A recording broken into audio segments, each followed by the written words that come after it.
Bon, pour ceux qui n'étaient pas là le matin, d'abord je vous salue dans le nom du Seigneur.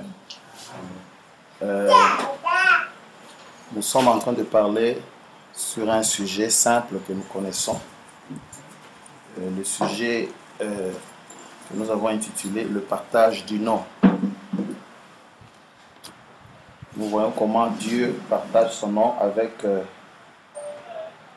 son peuple. Parce que nous avons un objectif que nous poursuivons, le partage du nom de l'Éternel. Les clés.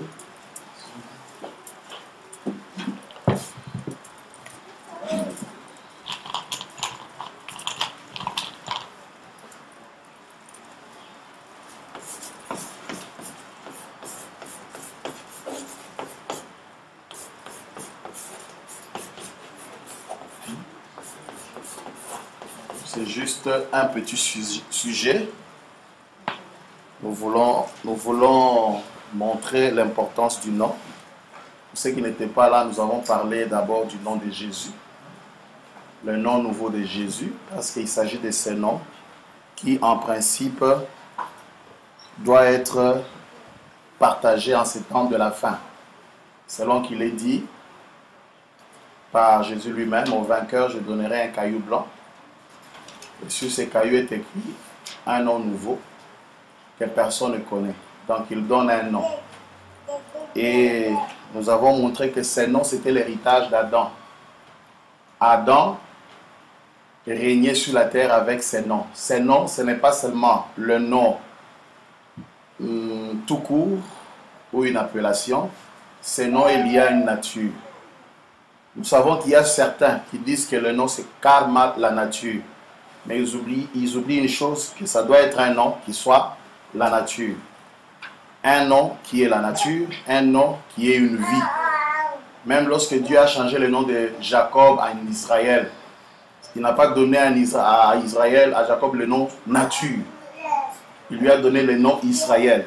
Et ce Israël-là avait une autre nature.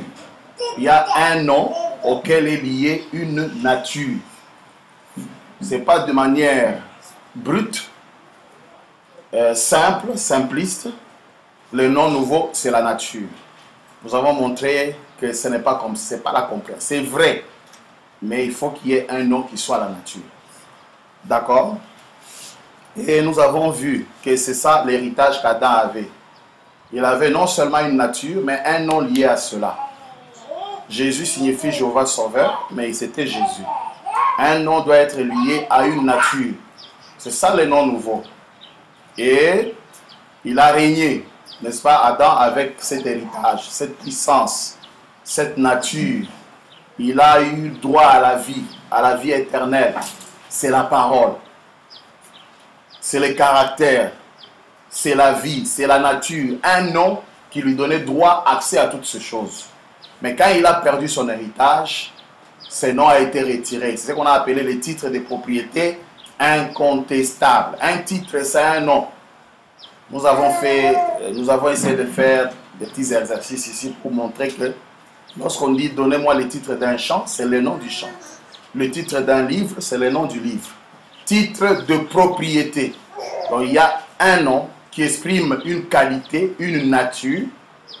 Incontestable, nous avons dit que cela signifie une recherche approfondie a été faite et cela nous a amené jusqu'à l'origine. Et nous avons vu ce qu'Adam a perdu. Et nous avons lu le prophète là où il dit que l'héritage c'est le nom. Et Jésus, dans sa première venue, ne nous a jamais donné d'héritage. Frère Branham refuse, il dit non, non, non. Mais il a payé le prix. Parce que quand Jésus est venu, il est venu avec un nom temporaire. Un nom qui avait une mission, qui avait une nature. C'était la divinité au service ou en service pour mourir. Ce n'était pas un nom de règne.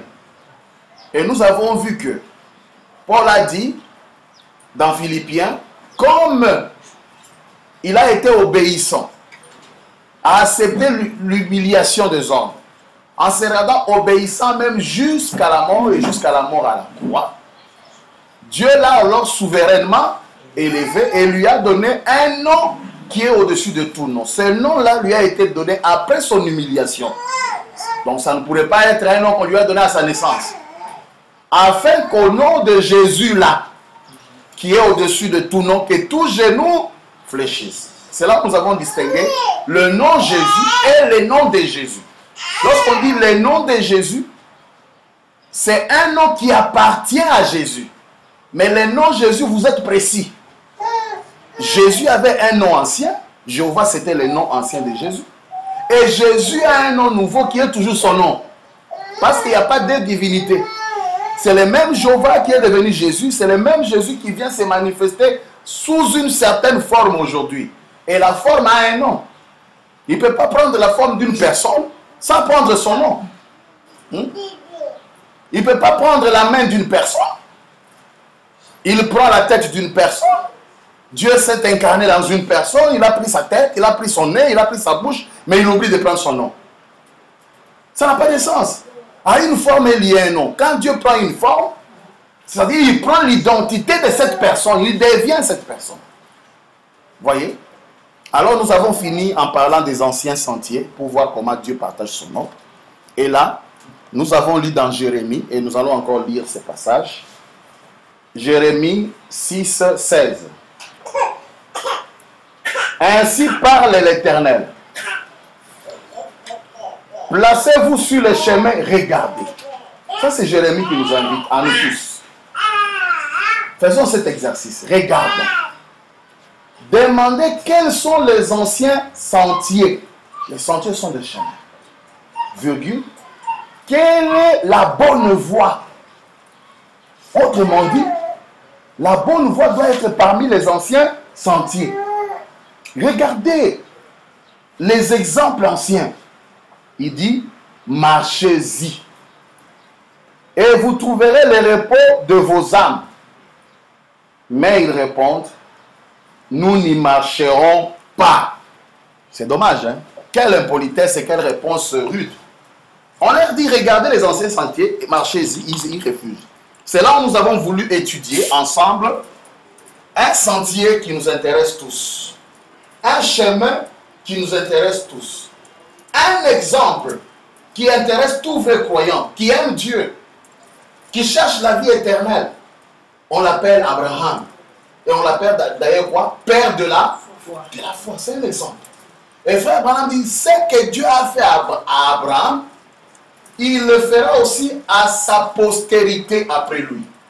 D'accord? Et le sentier d'Abraham était parsemé. C'est ça la route d'Abraham. Le sentier, nous observons ça, était parsemé par plusieurs jonctions, carrefours. Et nous avons lu avec vous qu'Abraham a eu au moins 4 jonctions de temps. La première jonction, c'était dans Genèse 12, que nous avons appelé quoi? La justification. Abraham ne s'est pas arrêté là. C'est le père de la foi. Il a continué. Après être justifié, il arrive en Genèse 15. C'était quoi? La sanctification. Après Genèse 15, Abraham ne s'est pas arrêté à la sanctification. Il a évolué. Jusqu'à quoi? À Genèse 17. Qu'on a appelé le baptême du Saint-Esprit. Il ne s'est pas non plus arrêté là. Abraham a continué son voyage jusqu'à atteindre le dernier jonction avant le fils promis. La dernière jonction, c'est Genèse 18. Là, frère Abraham a dit quelque chose. Il a rencontré Dieu dans la chair humaine. Dieu comme un homme. Ce n'était pas un mythe. Dieu qui pouvait manger. D'ailleurs, Abraham l'a vu manger. Il a pris vraiment le manioc. Il a malaxé le manioc. Il a mis ça dans... C'est pas ce qu'on a mangé ici aujourd'hui, c'est quoi? On a appelé ça quoi? Un bon en bas. il prend vraiment, et Abraham regarde Elohim, il prend le manioc, il le met dans la bouche, il marche. Et Kingodigo n'a pas bougé, il avale. Mais Dieu, donc la foi de croire Dieu comme étant un individu ne vient pas de nous. C'est un ancien sentier. Et je lui dis, regardez ça. Et marchez-y, suivez cet exemple. D'accord?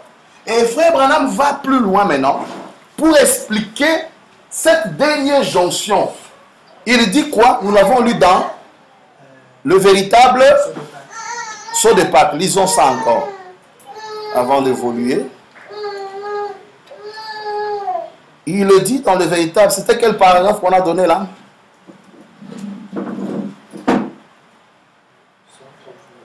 139.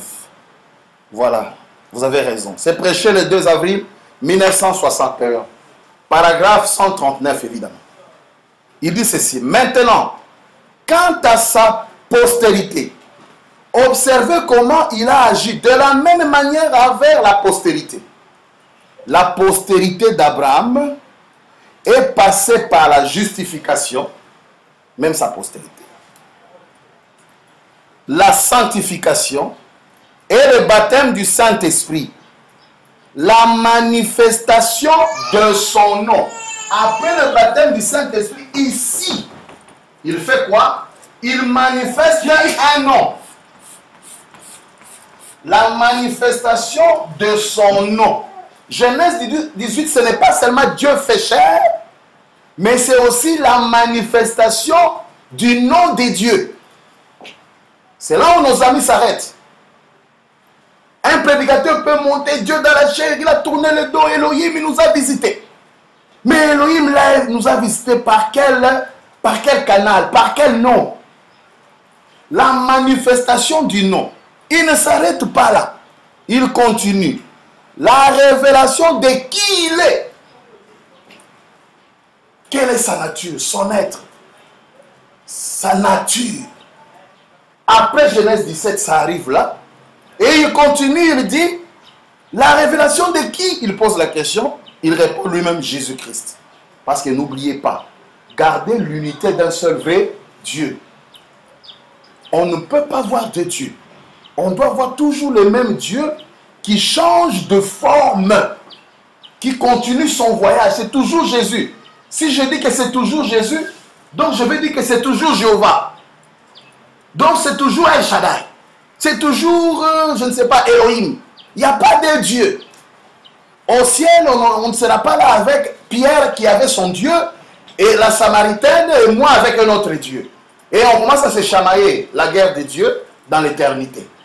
Je commence à dire à Pierre, Pierre, monsieur, tu sais, toi, ton Dieu n'était pas vraiment Dieu. Hein? Jésus, c'était un Dieu temporaire. Pierre va dire, mais tu es malade. Regardez, même dans l'Ancien Testament, quand Jésus est mort, qu'est-ce que frère Branham dit? Il est allé prêcher dans le séjour des morts. Il est descendu jusque dans les régions inférieures où il y avait les saints de l'Ancien Testament. Frère Branham dit, quand Abraham l'a vu, il a vu le même Jésus sous la forme qu'il avait vue à Mamré. Il appelle Sarah. Il dit, Sarah, voici l'homme qui nous a visités dans Genèse 18. Il dit, quand Jérémie est venu, Jérémie dit, oh, voici ce que j'avais vu l'homme au milieu du feu. Hein? Avec le feu depuis serré jusqu'en haut. Il dit, quand Daniel vient voir, il dit, oh, mais voilà la pierre qui est descendue sans le secours d'aucune main. Chacun l'a vu, l'a interprété selon la révélation de son temps. C'est ça la manifestation du nom, qui est la révélation de Jésus-Christ aujourd'hui. Apocalypse, c'est le livre de la révélation de qui? De Jésus. Qui est Jésus aujourd'hui? D'accord? Il continue maintenant. Après la manifestation du nom, il ajoute le baptême en son nom. Nous sommes au-delà des âges de l'Église, à la fin. Le baptême en son nom. Donc, il manifeste son nom, non pas pour faire le théâtre, mais c'est lié à un événement. Quand il manifeste son nom, frère Branham, il met virgule, le baptême en son nom. Quel nom? Le nom qu'il vient de manifester. Le baptême. Baptême en son nom. les noms qu'il vient de manifester. Il ne s'arrête pas là. Pourquoi? Quand il baptise en son nom, voici les sujets. Qu'est-ce que cela signifie? C'est le partage du nom. Il continue, écoutez, il dit ceci. Le baptême en son nom, ainsi de suite comme cela. Cette révélation-là, partageant son nom avec son Église. Partageant son nom avec qui? Son Église. Frère Branham dit aussi l'Église peut être prise dans plusieurs sens. Un individu peut être une Église. D'accord?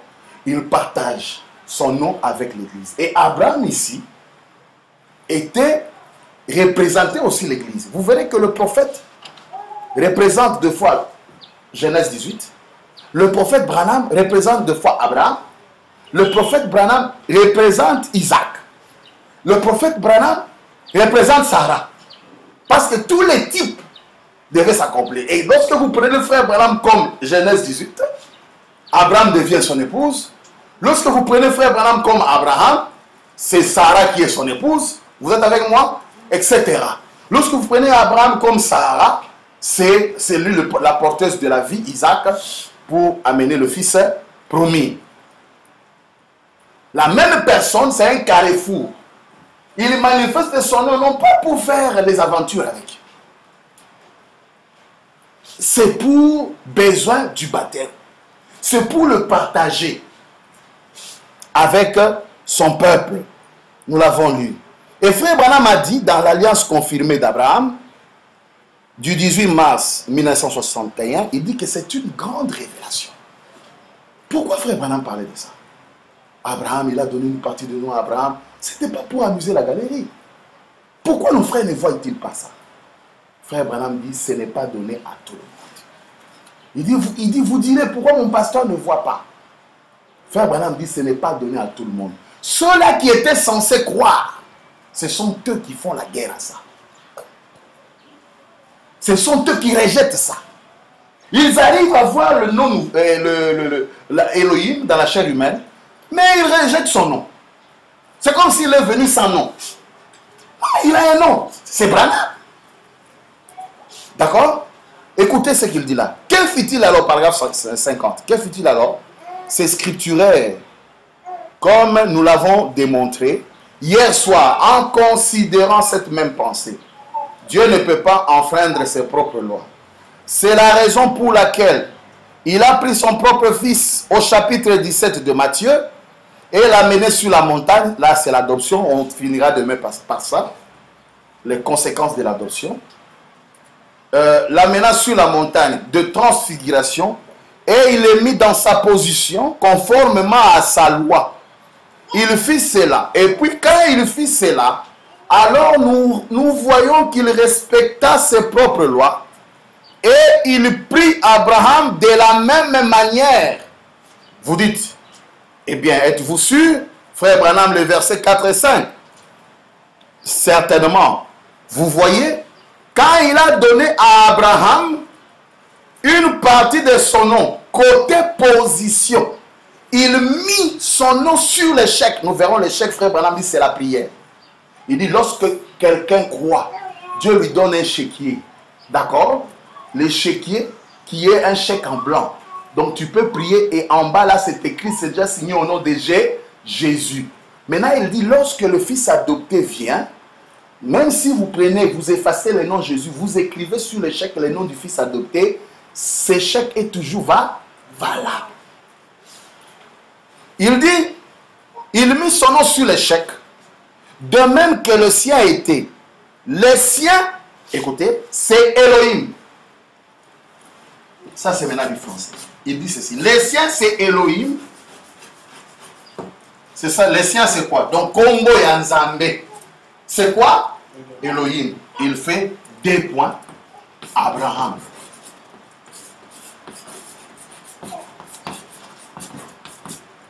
Abraham. Le sien, c'est Elohim. 2 points. Abraham. Point. Cela veut dire que quand on met 2 points, ça explique l'élément précédent. D'accord? Ça Ça rend clair l'élément précédent. Les siens, c'est Elohim, 2 points. Abraham. Il continue. Point. Les siens, c'est Elohim, 2 points. Abraham, il met un point. Il dit, vous voyez, il lui a donné une partie de son nom. Point. Il y a là une grande révélation. Il y a là quoi? Une grande révélation. Comment nos amis ne voient pas ça? Il y a là une grande révélation. Et vous comprenez, il dit ceci, je peux aller plus loin que ça avec cela. Mais l'Église, alors qu'elle devait prendre de la nourriture solide, elle continue à boire du lait. C'est vrai, la prospérité. Quelqu'un qui vient prêcher le message, on n'est pas contre. Il commence à voir les dons. Oh, les dons, je suis allé, il y avait des dons, des discernements dans des églises actuellement. Oh, on a attrapé mon oncle sorcier. Don et Salaka, la maison des dons. Tout ça, c'est bien. Mais le message, c'est un homme. Le message est venu nous présenter Jésus-Christ. Le message est venu introduire la seconde venue de qui? De Jésus. Il ne faut pas que le message échoue. Nous sommes appelés de voir Jésus-Christ. Mais quand Jésus apparaît, il vient selon le sentier. Il se manifeste au temps de la fin avec un nom nouveau. Et quand il manifeste son nom, il partage son nom avec qui? Avec son Église. L'Église continue à boire du lait. Frère Branham dit c'est vrai. Miliki, ils aiment le lait. Il lui donna, maintenant là il dit, ici il ne dit plus une partie de son nom, c'est au paragraphe 52. Il lui donna donc son propre nom, virgule, Abraham. Ah! Il lui donna, donc Elohim donna son propre nom, virgule, Abraham. Si vous posez la question, vous donnez cette phrase à un linguiste, cela veut dire que le propre nom d'Elohim c'était Abraham. Prenez la phrase, c'est la phrase et il y a point. Il lui donna donc son propre nom, virgule, Abraham. Puisque là, c'était antique. Si vous regardez Abraham, c'est combien de lettres? 7. Et Abraham a aussi H-A-M. Ce n'est pas de l'aventure. Ce n'est pas un hasard. Est-ce que vous savez que William Branham, tous ses ancêtres, quand ils vivaient, ils avaient le nom Branham sans H. Le nom de la famille était comme ça.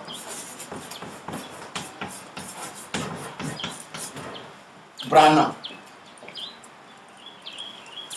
Dans le livre Le prophète du XXe siècle, de Levi, il en parle. Mais il dit mystérieusement, avant que Branham ne vienne sur la terre, dans la famille de Branham, on a introduit les H. Et regardez, toute la doctrine de Genèse 18 de frère Branham se base sur ça. Graham, H-A-M. Mystérieusement, on a introduit les H. Frère Branham ne disait pas ça pour être aventurier. Le message n'est pas venu pour nous embrouiller. Le message est clair et précis. Mais les gens, qu'est-ce qu'ils veulent? Les gens veulent que Branham vienne et dise, oh mais vous ne me connaissez pas. C'est moi votre Dieu. C'est moi Elohim. Et mon nom, c'est le nom de Dieu. Est-ce qu'il peut faire ça? Il dit, chaque vrai serviteur de Dieu n'agirait pas de cette manière. Même sur la route d'Emmaüs, Jésus a fait semblant. Il n'est pas apparu pour leur dire, mes amis, vous parlez de quoi? Vous rentrez où? C'est moi Jésus. Regardez mes cicatrices, regardez. Frère Branham dit, il fit semblant. Il a commencé à parler comme un étranger. Au point que les autres l'ont traité d'étranger. Il leur a dit, vous parlez de quoi? Dieu, c'est comme s'il joue la super-chérie. Dieu, s'il vous plaît. Il pose des questions. Vous parlez de quoi? Toi, tu viens d'où? Tu es un étranger? Tu ne sais pas ce qui s'est passé ici? Hein? Un monsieur qui était puissant, Jésus, qui a été crucifié. Il écoutait. Et puis par après, il dit, oh, gens là, à croire ce que les prophètes ont dit. il commence à leur raconter, à leur prêcher la parole depuis Moïse. Dieu qui est devenu son propre prédicateur, s'il vous plaît.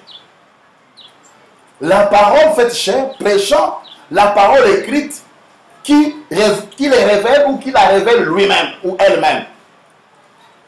La parole faite chair, prêchant la parole écrite, se révéla elle-même au travers d'elle. Il n'a pas dit, c'est moi. Tu vois, depuis Moïse, regardez, est-ce que Moïse n'a pas promis ça? Est-ce que Moïse n'a pas promis ça? Est-ce que Moïse n'a pas dit ça? Frère Branham dit, ses disciples étaient émerveillés par les enseignements. Ils étaient contents. Ils se sont concertés. Pendant qu'ils parlaient, ils disent, il faut tous hommes à Jérusalem pour dire à Pierre que nous avons trouvé quelqu'un qui peut remplacer Jésus. Frère Branham dit ça. Comment ça se dit ça? Comme ça, lui peut prendre la place de Jésus. Comme ça, il peut nous entretenir. Il connaît les Écritures comme ça. Ils arrivent 6 km. 7e stade. Frère Branham dit, c'était maintenant au temps du soir, à la fin du voyage. D'accord? À la fin du sentier. Il arrive là, il fait semblant comme s'il allait passer. Il dit, ah, vous êtes arrivé, nous sommes à Emmaüs. Ah bon, là, moi je continue. Hein. Je continue, je vais là ou quoi, je continue, mon voyage est encore plus loin. Les gens disent, ah, mais il est au temps du soir, non? Au temps du soir. Non, repose-toi un peu ici. Demain matin, on peut te donner la nourriture. Demain matin, tu te réveilles au lieu de continuer. Nous avons parlé en route quand même. Hein? Est-ce que tu ne peux pas dormir? Il dit non. Voilà comment Dieu agit. Il fait quoi? Semblant. Petit William écrit là son nom. Comme qui? Le 7e messager. Il dit non, je vais être aussi honnête que possible. Il fait quoi? Semblant. Comprenez le langage de Dieu. Ce n'est pas aux gens du message qu'on doit enseigner ces choses que Dieu se cache. Dieu se cache et se révèle. Il se cache. Quelqu'un qui se cache ne peut pas venir avec des trompettes pour dire, hey, mais vous dites pourquoi? Que les écureuils soient. Vous voyez? C'est moi, adorez-moi. Adorez-moi. Ça, ce n'est pas ça, ça sera un démon. Ils sont entrés dans la maison. Frère Branham dit, ils l'ont supplié. Et quand ils sont entrés, ils se sont assis. Le même Jésus qui a vécu avec eux 3 ans et demi. Et la Bible dit, dans Marc, il était apparu sous une autre forme. Il les regardait, il dit, en tout cas, on va prendre le pain. Vous savez, la communion était presque un repas quotidien chez les Juifs. C'était comme le café chez les Anglais. Quand vous allez chez un Anglais, ils vous prennent le café. Hein? C'était comme ça. Il y avait le vin et le pain souvent. Et ils ont pris ça, ils ont mis au devant de Jésus. L'hospitalité aidant, il dit, bon, est-ce que tu peux partager, n'est-ce pas, cette nourriture pour nous? Jésus a pris ce pain. En prenant le pain, il a pris, parce que la nature de Dieu ne changeait pas. Il a pris tel qu'il le prenait quand ils étaient ensemble. Il a pris. Les yeux de Cléopas et l'autre commencent à s'ouvrir. Il a pris. Il se regarde. Il a brisé de la manière particulière que Jésus faisait. Il brise le pain. Et dès qu'il brisa le pain, ça produit un sujet de prédication de frère Branham. Lorsque leurs yeux s'ouvrirent, il les reconnut par un signe. Il n'a jamais dit que c'est moi. Un signe afin qu'ils puissent les découvrir. La carte d'identité de Dieu, ce n'est pas dire c'est moi. Dieu est révélé par ses propres caractéristiques. C'est ça, il viendra comme un voleur. Il ne vient jamais taper la poitrine pour dire c'est moi. Mais il vous dit qu'il se cache. Et Jésus a prié, il a dit, Père, je te loue de ce que tu as quoi? Caché. Aujourd'hui, dans le message, les gens attendent la seconde venue. Honte à eux. Ils attendent encore la seconde venue. 50 ans passés, Branham a à l'Oumou. Ils attendent. Le précurseur, alors il est venu faire quoi? S'amuser, faire les touristes. Et les autres disent Jésus est venu, mais le Jésus là, il est resté quelque part invisible. Il est resté invisible où? Or, dans la 6e dimension, on a dit Jésus viendra à toi. Ce n'est pas à tout le monde. Et toi, tu nous présenteras à lui. De la manière dont le Fils a présenté le Père. Comment est-ce que le Fils a présenté le Père? C'est de cette manière que le Fils présente et le Saint-Esprit présente le Fils. Le Père, le Fils pouvait dire celui qui me voit, voir qui? Le Père. Le Saint-Esprit peut dire, messieurs, nous voudrions voir. Et il a dit, quel homme chercherez-vous si vous le cherchez? Il dit, un homme avec une longue barbe. Il dit, non, messieurs, il ne sera pas avec une longue barbe. Il dit, il sera probablement des déclarations fortes en costume. Amen. Il sera probablement en costume. Regardez, voilà, nos amis veulent le noir sur blanc. Alors que le message est écrit et la Bible est écrite en énigme. Il lui donna son propre nom. C'est ça. Il lui donna. Maintenant, comment est-ce qu'il donne ce nom? Suivez très bien, mes amis. C'est capital. Il a dit, au vainqueur, je ferai de lui une colonne. Et sur lui, j'écrirai quoi? Mon nom. Je vais écrire. Je vais poser la question. Il va écrire avec quoi? Un bic. Il va te prendre. J'écris mon nom nouveau sur toi. Comment Dieu va-t-il écrire sur toi un nom? C'est une promesse de vainqueur. J'écris. D'abord, il manifeste son nom, partageant son nom avec son église, c'est ça. Écrire sur toi. Mais regardez, il a donné le secret. Il manifeste son nom, le baptême en son nom. Lorsqu'on s'est baptisé, c'est pour être une même identification. C'est une manifestation extérieure de ce qui s'est passé à l'intérieur.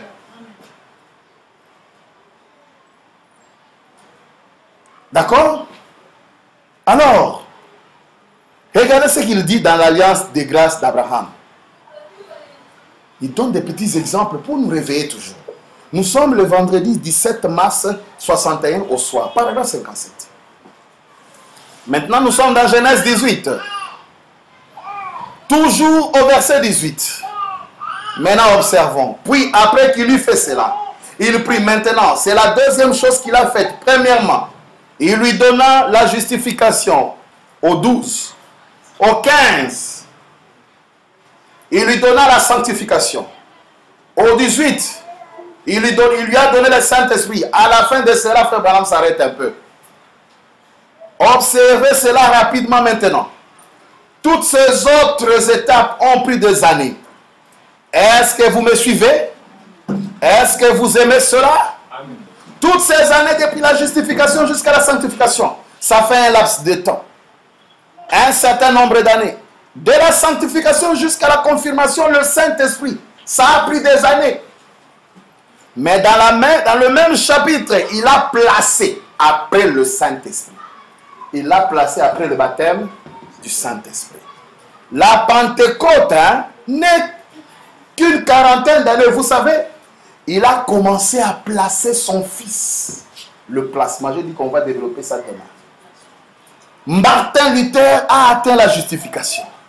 Des années plus tard vint la sanctification. Des années plus tard vint le baptême du Saint-Esprit. Mais immédiatement après que la Pentecôte eut fait la même chose que les autres, alors il a commencé à tirer ses fils qui ont pris position pour sa vérité. Et il lui a donné, écoutez, quelque chose de spécial. Ici, il a dit le nom. Il appelle ça maintenant quelque chose de spécial. Vous qui étiez là les avant-midi, nous avons appelé ça les titres de propriété incontestable. Quelque chose de spécial. Il donne ça à son peuple qui a suivi l'ancien sentier de leur père qui, Abraham. Il a élevé devant le peuple avec une certaine chose, montrant qu'il s'est distingué. Frère Branham dit, voyez-vous qu'il l'a placé Il dit, maintenant alors, dans le même chapitre, il donne un signe. Il donne à l'église pentecôtiste un signe du temps de la fin. Quelques jours après que le nom d'Abraham eut été changé, écoutez, il a alors été placé comme Elohim. Qui a été placé comme Elohim? Abraham. Quelques jours après que son nom d'Abraham fut changé, avant Genèse 18, ici, vous voyez, Abraham maintenant joue le rôle du messager. Il a été placé comme qui? Elohim. Abraham a été placé comme Elohim. Et si vous lisez la Bible, vous verrez quelque part, frère, la Bible dit, après que Dieu eut fini de lui parler, Dieu est monté et s'est posé sur Abraham. C'est dans la Bible. Il s'est posé sur Abraham. Et frère Branham prêchera Abraham restauré. Et c'est pourquoi frère Branham parlera aussi du fils promis, tout ça, Joseph comme Isaac. D'accord? Il dit, il a été placé comme Elohim, associé avec Dieu. Frère Branham, vous savez, n'est-ce pas bien d'être un saint exalté? Il l'a placé, il l'a fait de lui un associé de Dieu. Il lui a donné une partie de son nom. Maintenant, écoutez la question. Et quel genre de nom son église porte-t-elle? Il pose la question. Son église porte quel genre de nom? Lui-même répond son nom. Nous avons dit que quand il vient, il partage son nom avec qui? Donc son église porte quoi? Nous sommes allés plus loin, nous allons encore aller dans le fait, dans le naturel, n'est-ce pas? Nous connaissons tous Genèse 18 ici. Je ne pense pas que ça choque quelqu'un. Genèse 18, c'est William Marion Branham. Nous tous, nous les connaissons. N'a-t-il pas partagé son nom avec son église? Son église s'appelle comment? N'est-ce pas Branham? N'est-ce pas ça?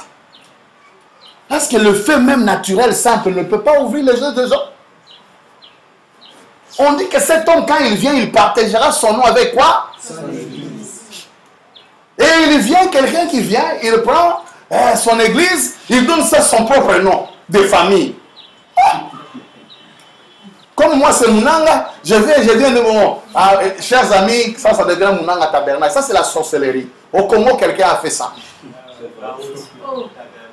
Hein? Je vous dis. Amen.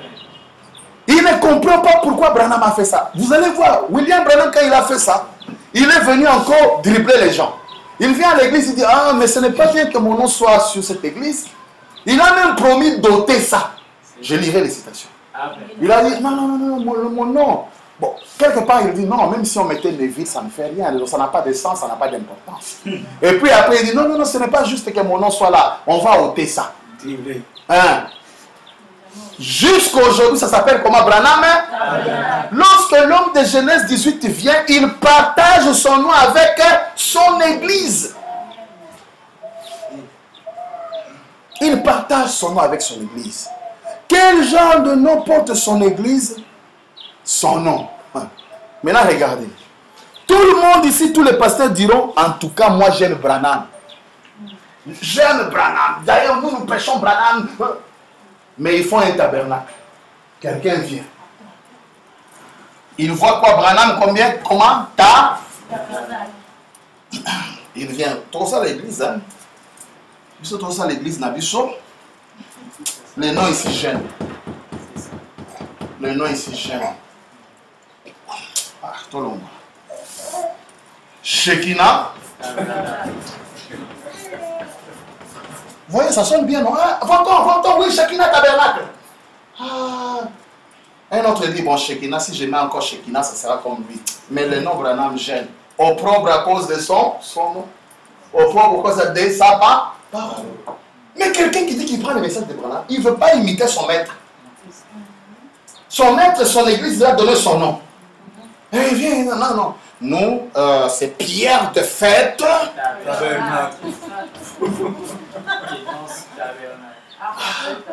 Nous, c'est arc-en-ciel. Nous, c'est Kenos. Oh non, moi, c'est Logos. Oh, moi, c'est l'ange puissant. Tabernacle. Ah bon? Maintenant, posez la question, qui est Shekinah? N'est-ce pas, Branham? Si. Qui est le Logos? N'est-ce pas Branham? Si. Qui est l'arc-en-ciel? N'est-ce pas Branham? Si. Ils ont effacé le nom parce qu'ils ont rejeté.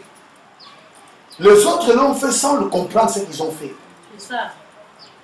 Ils ont fait. Mais posez-vous la question, lui-même a laissé Branham parler au bout pour la ligne. On changeait pour la ligne.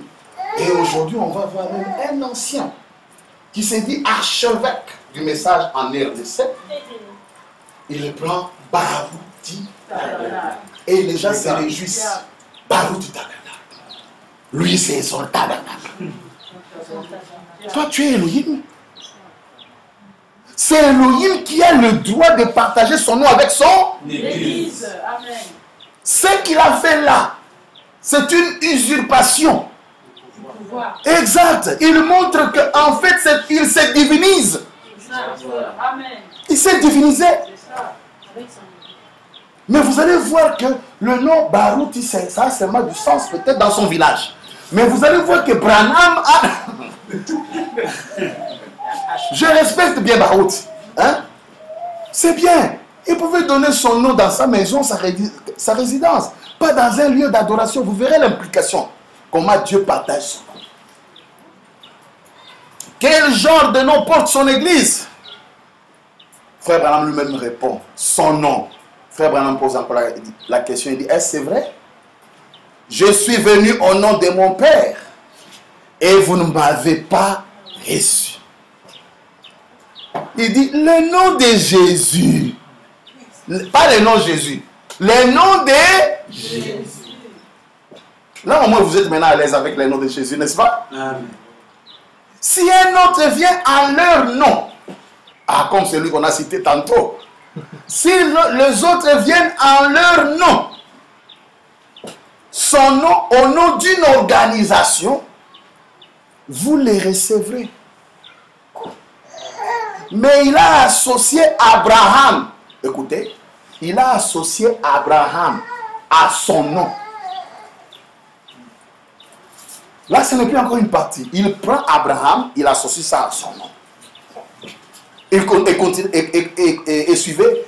Et son église porte son nom.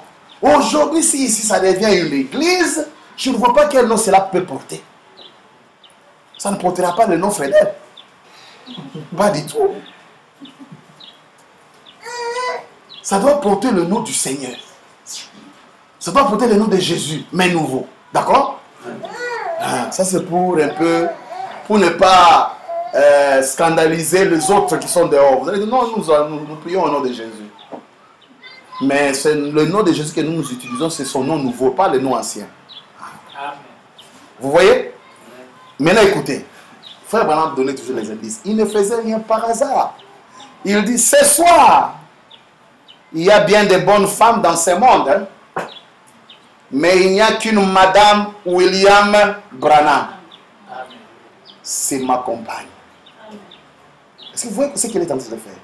Il continue. Il y a une seule église qui vit au nom de Jésus.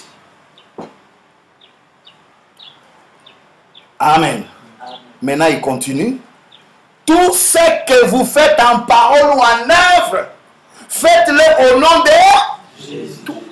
Même quand on va au baptême, on doit vous baptiser au nom de Jésus. Tout baptême qui n'est pas au nom de Jésus est un baptême à Jésus. Mais oui, c'est juste, c'est correct. Mais on va demander le nom de Jésus, là, c'est quel nom? Le nom ancien, Jéhovah, ou le nom du temps, ou le nom nouveau? Nous vivons dans quel temps? Ce n'est pas au temps du renouvellement de toutes choses. Jésus a un nom nouveau, c'est ça le baptême selon le livre de la Révélation. Le baptême au nom de Jésus selon le livre en Apocalypse. Il faut aller chercher le nom de Jésus en Apocalypse. C'est ce nom-là qu'on va utiliser dans le baptême. Et en Apocalypse, je donnerai un caillou blanc, je ferai de vous une colonne, et sur vous, j'écrirai mon nom. C'est aussi simple que ça. Mais écoutez, frère Branham dit, Dieu peut se cacher dans les Écritures, au point que tu peux passer toute une journée à les chercher, et tu ne les trouveras pas. Mais caché dans les Écritures. Il dit, ne pensez pas que votre cousin doit nécessairement voir Le monde entier ici, est-ce qu'il ne prie pas Jésus? Est-ce que vous ne voyez pas comment c'est secret et c'est tellement spécial? C'est quelque chose de petit pour un petit peuple.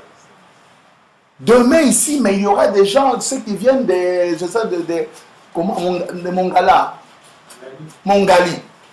Certains vont à Potopoto, ceux de Potopoto vont à Mongali. Vraiment, c'est ils se croisent. Toi, tu vois, je vais à l'église. Oh, mais ils se croisent. Mais partout, c'est le nom ancien. Jésus. Jésus. Miracle. Mais il y a une petite minorité dans le monde qui a compris, qui avait un nom épelé par les 7 tonnerres. Ce nom, c'est le nom de Dieu. Et ce nom, c'est ça notre titre de propriété. Et ce nom, peut-être nous ne voulons pas son efficacité directement dans la vie sociale, mais c'est ça l'encre qui tiendra bon lorsque tu arriveras au moment fatidique de traverser le Jourdain. Tu comprendras que tu avais un trésor, tu avais un héritage, le nom de Dieu. Le nom de Dieu est un mystère. Ils ont pris le nom ancien de Dieu en vain. Et Dieu avait dit, ne prenez pas le nom en vain. Alors Dieu devait changer. Et il dit maintenant, aujourd'hui, ne laissez pas la saleté venir aussi sur ce nom. D'accord? Il dit ça. Maintenant, il continue. Il a associé un nom. Écoutez, une autre phrase. Il a associé un nom après l'adoption. C'est-à-dire, après l'adoption, qu'est-ce que Dieu a fait? Il a pris un nom. Et nous avons lu, il a dit, c'est Abraham. Il a associé un nom après l'adoption. Maintenant, il dit qu'il y aura une destruction. Qu'est-ce qu'on attend après le nom? C'est la destruction qui est déjà en cours, qui est visible, les jugements qui ont frappé la côte ouest. D'accord? Maintenant, regardez. Dans Messieurs Slay, il dit encore ça. Parlant toujours de Méda. Il voulait réveiller quelqu'un. Il voulait réveiller la sémence. Il parle de la vision de Parnell. Il dit, Parnell a eu un songe. Dans ce songe, il voulait entrer dans Branham Tabernacle. Il a trouvé qu'il y avait, la porte était fermée, il y avait une réunion fermée. Il est resté dehors, il y avait un mauvais temps dehors. Et il s'est dit, il s'inquiétait. Il m'a vu dehors. Et Branham m'a dit, Parnell, ne rentre pas là. Continue ton voyage, avance. Quand tu vas avancer, tu vas rencontrer une vieille femme, Sephora. Ne t'arrête pas là. Continue la marche.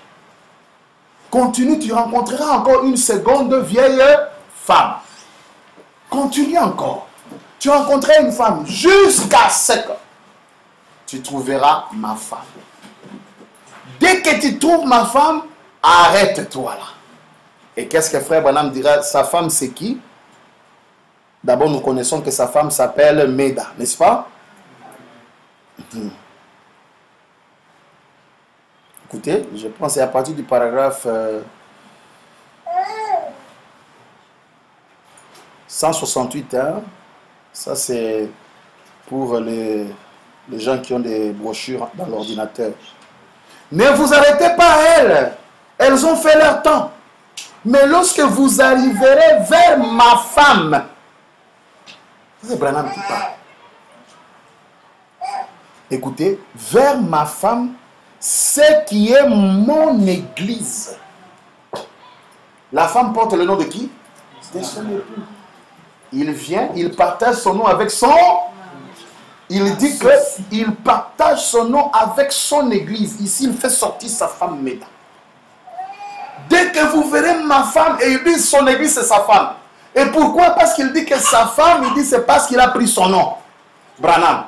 On l'appelle Madame William Branham. Il dit, ce qui est mon église, celle vers laquelle Jésus-Christ m'a envoyé en ces derniers jours. Arrêtez-vous là. Dès que vous trouvez seulement la femme de Branham, et la femme de Branham doit être Branham Tabernacle. Si vous voyez Barou du Tabernacle, vous comprenez directement que le mari de cette église s'appelle Barou. Alors quand vous trouvez Shekinah Tabernacle, vous comprenez que c'est une femme libre. Parce que Logos tabernacle, Kenos tabernacle, quel nom? Kenos, pierre de fête tabernacle. L'arc-en-ciel s'appelle quoi? Il n'a pas de nom. Arc-en-ciel tabernacle. Tout ça, parce qui m'a combo. Parce qui m'a combo. Voyez? Alors, lorsque vous trouvez ma femme, arrêtez-vous là. Sa femme, c'est qui? Écoutez cette écriture. Nous entrons dans l'âge de l'église de Philadelphie. Prêcher et paragraphe 283. Il y a de très belles femmes dans ces bâtiments ce soir. De très belles. Mais il y en a qui est mienne. C'est elle qui porte mon nom. Voilà. J'espère que vous avez compris cela. J'espère que vous avez compris cela. Les gens jouent avec le nom Jésus. Ils ont joué avec ça. On a posé à Frère Branham, est-ce que dans chaque dispensation, Dieu change de nom? Il dit, mais oui. Il dit, il change de nom. Il a changé de nom la première fois. On a joué avec Jéhovah, alors que l'un des commandements disait, tu ne prendras pas le nom de ton Dieu en vain. Dieu a dit, ah, vous avez fait ça, attends, je change le nom. Il devient Jésus. Et le peuple sans fin continue avec Jéhovah. Jusqu'à aujourd'hui, nous avons les témoins de qui? De Jéhovah. Ils sont là, nos amis témoins de Jéhovah. Ils ont continué toujours avec Jéhovah. Alors que Jéhovah est devenu Jésus, ils sont restés témoins de Jéhovah. Jéhovah, Jéhovah, Jéhovah. Un peuple sans révélation est un peuple sans frein. Jéhovah, Jéhovah, Jéhovah, Jéhovah, Jéhovah, Jéhovah. À un certain moment, Dieu avait freiné avec le nom de Jéhovah. Il a fait un coin. Et dès qu'il a fait un coin, c'était Jésus. Et les restes sont restés, même les judaïtes, ils sont restés avec leur Jéhovah. Mais depuis que Dieu avait fait le coin, il a continué avec Jésus. Mais on a continué.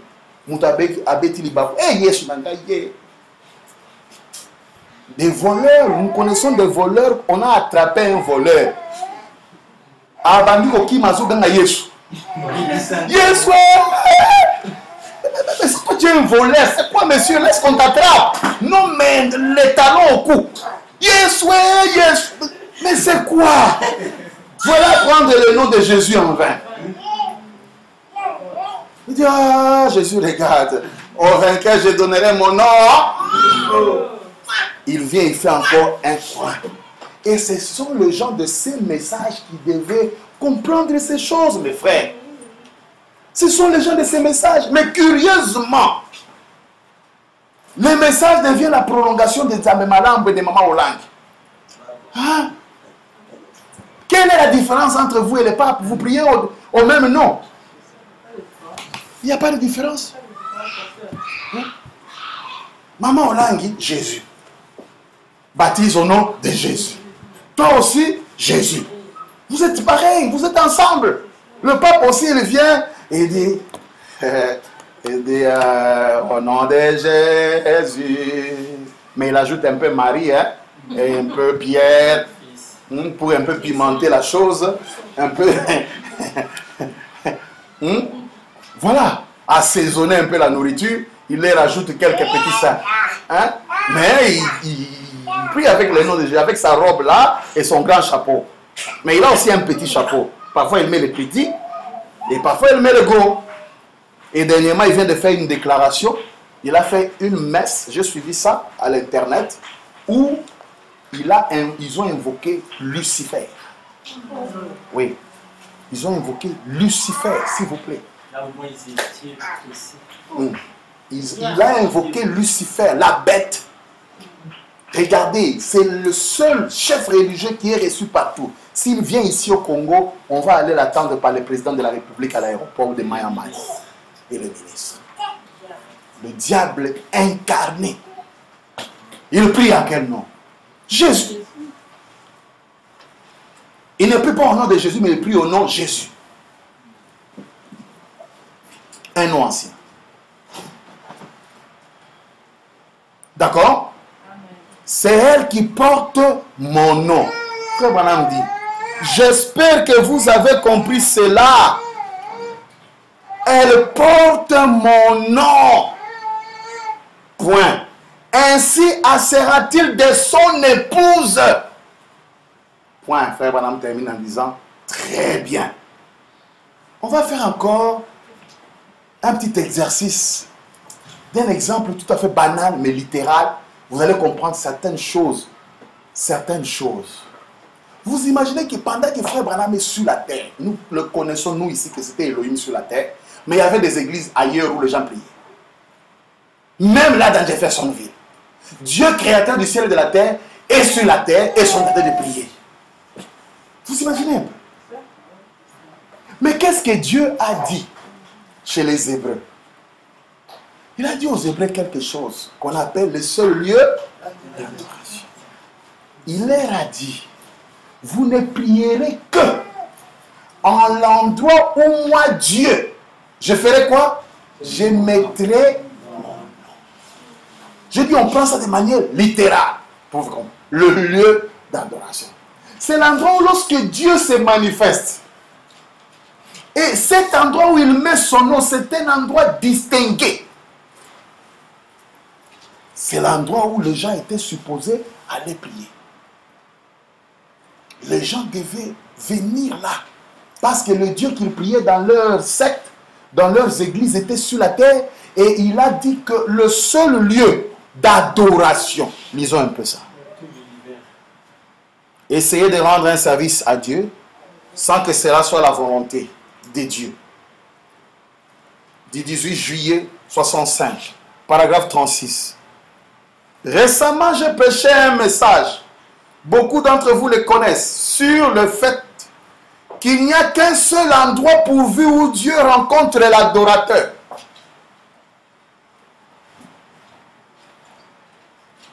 Et c'est à l'endroit dont il a dit, j'y mettrai mon nom. Quand il vient, il partage son nom avec qui? Avec son... l'endroit où je place mon nom. L'endroit où je mets mon nom littéralement. Littéralement, physiquement, charnellement. C'était Branham Tabernacle. Mais littéralement, spirituellement, c'était lui-même. Il était le nom de Dieu. Mais comme lui devait prêcher par sa vie, par ses actes, nous lirons ça. Il devait exprimer la parole de l'heure. Il devait aussi, comme il est Dieu, prendre son nom, mettre ça à un endroit. Et quand il met à un endroit, c'est pour expliquer. Et il prêchait là le seul lieu d'adoration. Il dit, n'allez pas prier partout. Priez seulement à l'endroit où Dieu place son nom. Et il devait chercher le nom de Dieu, c'était quoi? Il dit, si nous pouvons trouver une église dans laquelle il a placé son nom, alors, Frère Branham dit, nous avons trouvé l'endroit. Il dit, je ne vous bénirai pas dans toutes les portes, mais seulement dans la porte où j'ai placé mon nom. Je le mettrai dans un endroit. C'est là que tu dois me rencontrer. Ah, si quelqu'un était à Jeffersonville, où est-ce qu'il pouvait rencontrer Dieu? Dès qu'il va en Branham Tabernacle, puisque là il y a le nom de Dieu, il allait trouver quelqu'un. On chante seulement le cantique. Quoi seulement? Il allait voir Dieu sortir avec sa Bible. Quoi seulement? Le seul endroit où vous pouvez me rencontrer, c'est là où j'ai mis mon nom. Branham Tabernacle, son nom. Lui-même Branham et sa photo Branham derrière. C'est Dieu qui se tient là avec la confirmation de la colonne de feu. Voyez? Le tout. Il a mis son nom, ses traces partout. C'était difficile d'y échapper. Voyez? Il dit ça. Il dit cela. Maintenant écoutez, dans le seul lieu d'adoration auquel Dieu a pourvu. Du 28 novembre 1965 matin. 173. Les sangs devaient être placés sur, suivez très bien, sur les poteaux. Vous voyez, lesquels sangs étaient la vie de l'animal. D'accord? C'est là où nos amis disent, non, c'est la vie. C'est vrai, on ne refuse pas. Mais c'est un nom. Regardez, lisons, vous allez comprendre. Tu en mangeras la chair, mais le sang qui est la vie, tu le répandras.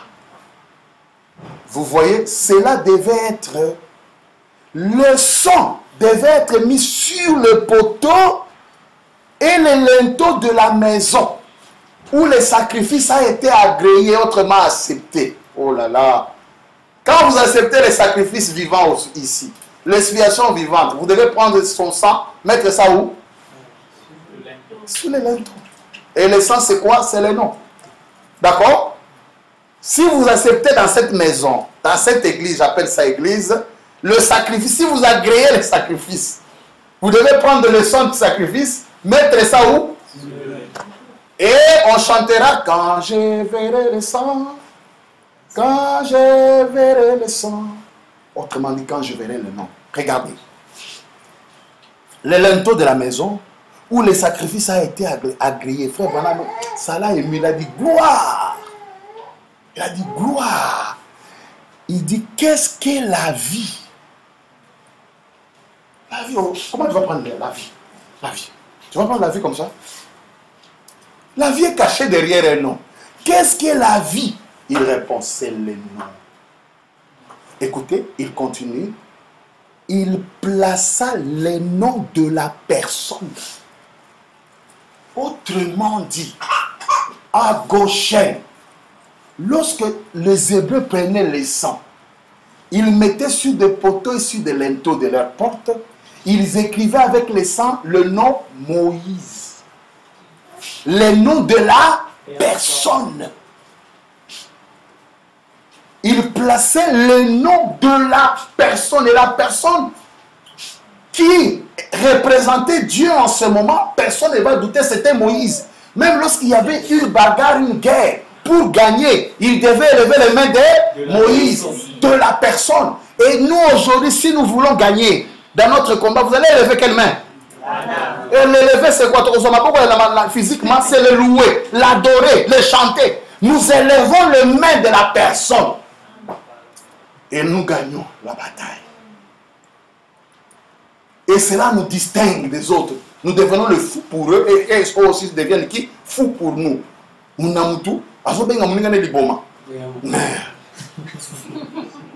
sommes fous pour eux et eux aussi sont fous pour nous. Vous savez, une histoire bête. Un homme venait d'un village bizarre. Un village très très bizarre où les gens marchaient, ils pensaient que les mains c'est les pieds. Et les pieds, ils pensaient que ce sont les oreilles. Et alors ils marchaient la tête en bas, les pieds en haut. Ils étaient vraiment habitués pendant des siècles comme ça. Et quand ils se réveillent, ils vont même comme ça. Bon.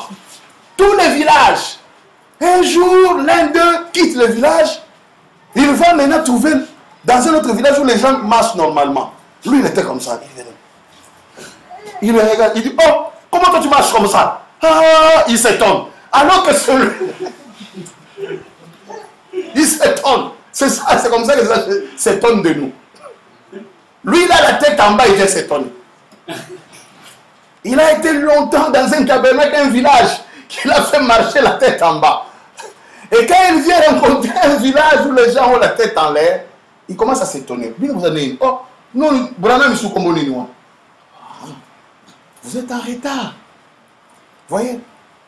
Il plaça les noms de la personne. Maintenant, lorsque votre église n'a pas les noms de la personne, vous voyez la conséquence? Vous ne savez pas ce que vous faites. Elohim est venu à manifester son nom. Il partage son nom avec son église. Spirituellement et naturellement. Maintenant, toi, naturellement, tu refuses. Tu mets l'orgos tabernacle. C'est la rébellion. Tu as refusé de suivre les anciens sentiers. C'est une rébellion. Écoutez. Maintenant, frère Branham est très, très précis ici. Écoutez ce qu'il dit. Lorsque vous vous approchez d'une porte, une porte prenez comme une église, un lieu d'art, avant de sonner, avant même de prier, ça c'est moi, avant de sonner, hein? Avant de sonner, vous regardez pour voir les noms qui est écrit sur la porte. Yo, il y a une église qui vient fou tabernacle, toi là. Non, on dit d'abord, allez vérifier les noms. Ça, c'est qu'un tabernacle qui dit en fou. Qui dit en fou signifie quoi? Si on n'a pas des explications claires, tu t'en vas. C'est lui qui nous a donné ça. Je dis que je parle de manière littérale, pas ça a des applications réellement spirituelles. Parce que le fait de mettre Branham, c'est pas le salut. Tu peux mettre Branham comme appellation, mais la vie Branham n'est pas là. Parce que le nom doit marcher avec la vie. Donc, vous ne devez pas laisser quelque chose. Vous devez prendre et la vie, et la nature, et le nom. Il y en a qui laissent le nom, l'appellation, ils prennent seulement la vie. Il y en a qui prennent la vie, ils jettent l'appellation. Les deux sont en erreur. Parce que derrière chaque nom, il y a un esprit. D'accord? Maintenant, si vous prenez les noms sans l'esprit, vous êtes un séducteur. Parce que les noms, c'est l'esprit. Frère Branham m'a raconté une histoire, j'oublie le nom de ces messieurs. Je crois, mon prénom Jacques. Il dit un grand roi s'appelait Jacques. Un roi honorable, respectable, ayant une très bonne vie. Jacques, prénom Jacques Matanda, pour qu'on soit précis. Jacques Matanda. Ça, c'est le nom que je prends parce que j'ai oublié les noms. Mais dans ces villages, dans ce royaume, on arrêta un autre Jacques Matanda. Un vrai voleur. Un escroc. Il ne dit pas deux mots sans mentir. On a mis la main sur lui. On a dit, monsieur, tu t'appelles comment? Il veut mentir. Ah, toi. C'est toi. Oh non, non, c'est pas moi. Ça. On le prend, on le met en prison. Tu t'appelles comment? Jacques Matanda. Tu es le cousin du roi? Oh non. Tu vraiment montre tes pièces. Jacques Matanda. Oh. La nouvelle est arrivée jusque chez le roi. Il dit au roi, son premier ministre dit, ah, excusez, Excellence, roi, Sa Majesté. C'est bizarre, vous savez qu'on a arrêté quelqu'un là, avant-hier là, vraiment, un bandit tout fait, un voleur tout fait. Mais tu sais ce qui est bizarre? Il a ton nom, il s'appelle Jacques Matanda. Quoi? Il s'appelle Jacques Matanda. Il a mon nom. C'est pas possible. Le roi dit non, je dois aller le voir. Je ne peux pas accepter ça. Frère Branham dit, le roi est descendu en prison. Il arrive. Il regarde les messieurs. Les messieurs les regardent. Un voleur, un vrai quoi. Il les regarde avec les yeux rouges. Le roi le regarde. Il dit, vous appelez comment? Jacques Matanda. Il dit, messieurs, mais tu as mon nom. Je vais te demander deux choses. Tu choisis l'une ou l'autre. Soit tu ôtes le nom là, Jacques Matanda. Tu vis ta vie. Soit tu gardes ces noms. Tu prends mon comportement. Tu vis comme moi. Je veux que tu fasses l'une de ces deux choses. Ou soit, si tu veux garder mon nom, prends ma nature. Hein? Si tu veux garder ta nature, ôte mon nom. Je crois que c'est ça le message que Branham t'a été donné dans le 3e Testament. Si tu veux être Branham Tabernacle, garde ma nature, ma vie, mes comportements, mes principes. Amen. Mais si tu veux continuer avec tes principes, tes lois, tes petits trucs, ôte au moins le nom Branham, mais qui dit en Fouca, Tabernacle, ça va aller. C'est juste, Amen. Mettez votre nom.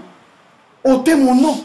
Parce que vous devez prendre non seulement le nom, mais et l'esprit qui est derrière le nom. Autrement, c'est une séduction. Lorsque je prêche le nom Branham ici, je ne vois pas seulement le lettre B-R-A-H-A-M. Donc quand nos amis disent c'est la nature, ils ont raison. Seulement, ils excluent qu'il y ait un nom. C'est ça l'erreur qu'ils font. Il doit y avoir un nom auquel la nature là est attachée.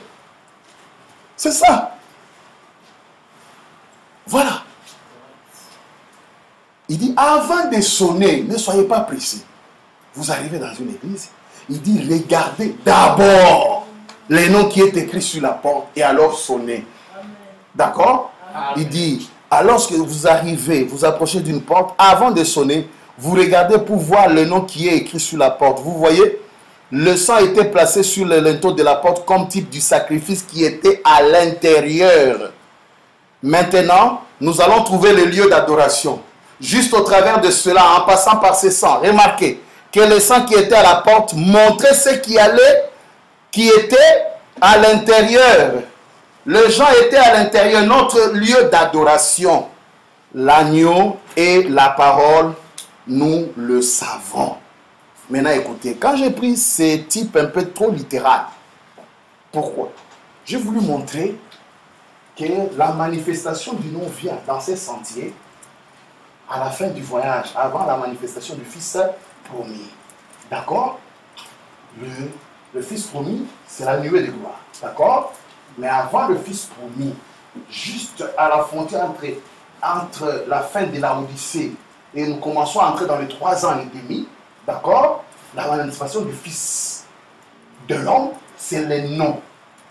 Et les noms-là doivent être partagés avec son Église. Maintenant, comme Dieu dit qu'il ne fait rien dans le spirituel sans le faire dans le naturel.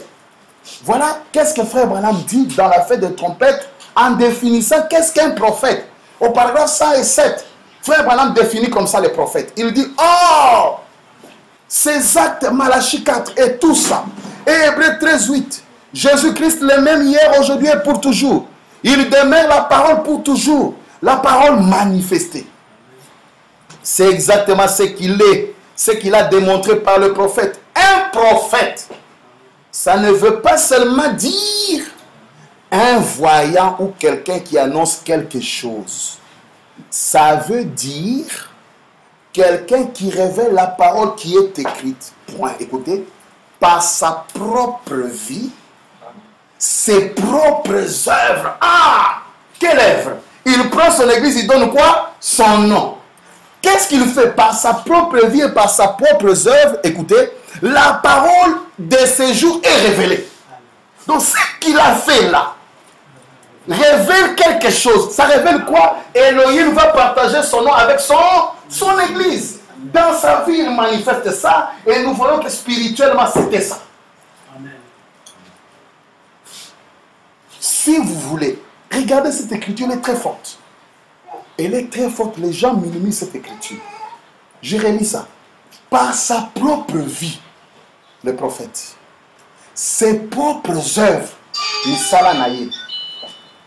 la parole de ce jour-là est révélée, non seulement révélée, il dit est confirmée. C'est-à-dire, quelle est la parole de ce jour? La seconde venue n'est pas la promesse de ce jour. Si. Pour voir la seconde venue, regardez ses propres. Autrement dit, on a la révélation de la parole de l'heure rien qu'en regardant Branham. Vous voulez voir le Fils promis, le roi des rois, mais regardez seulement dans sa propre vie, ses propres œuvres. Vous verrez que l'épée du roi est descendue entre dans sa propre vie. Vous voulez voir le Fils promis? Vous voulez voir quoi? La clé de David?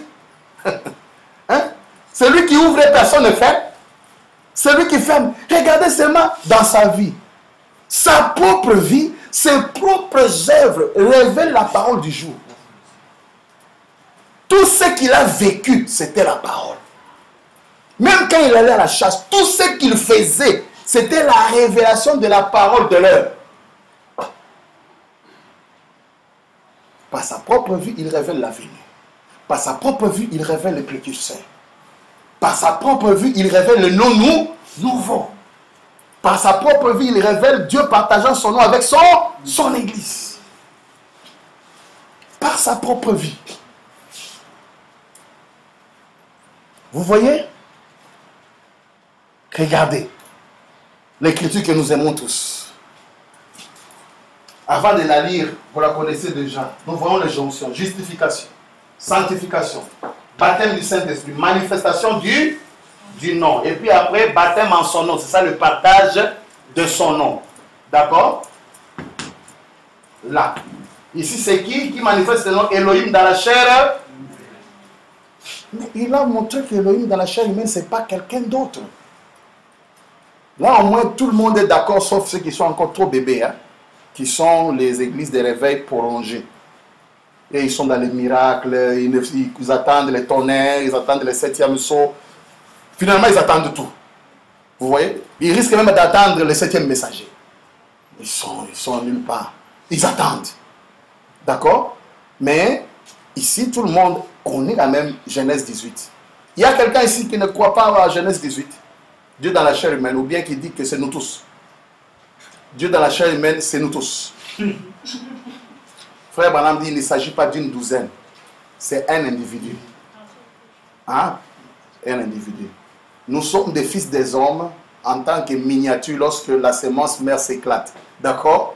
Nous sortons de lui. D'accord? Mais il y a le fils adopté et il y a des fils adoptés. Mais il y a d'abord le fils. Vous ne pouvez pas être adopté sans qu'il y ait un père qui soit adopté d'abord. Et le fils adopté. D'accord? Regardez cette écriture. Ce qui nie ça, c'est y a-t-il quelque chose qui soit trop difficile pour le Seigneur? 28 mars 60. On connaît ça, paragraphe 33. Oui, ça y est. Je veux vous tourner, écoutez, mon dos. Le dos de qui? Je veux vous tourner mon dos. Il dit mon dos. Je vais plutôt tourner mon dos à cette assistance. Mon dos, son dos à lui. Pour vous faire savoir, d'accord, que le même ange qui était là à Sodome, c'est lui qui donna ces signes en ayant son dos tourné. Branham dit, moi je tourne mon dos pour que vous compreniez qu'il y avait aussi quelqu'un qui avait aussi son dos tourné. Mais quand le dos de celui-là était tourné, c'était le dos de qui?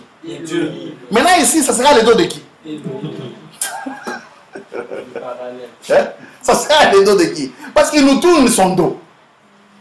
Je vous tourne mon dos pour vous faire savoir que le même ange qui était là à Sodome, celui qui donna ces signes en ayant son dos tourné, est le même ange qui est ici ce soir. Donc, le dos de celui que nous voyons, c'est le même dos qui était devant Abraham. Il dit, il ne s'agit pas de votre frère. Il s'agit de votre Seigneur, virgule, le Saint-Esprit.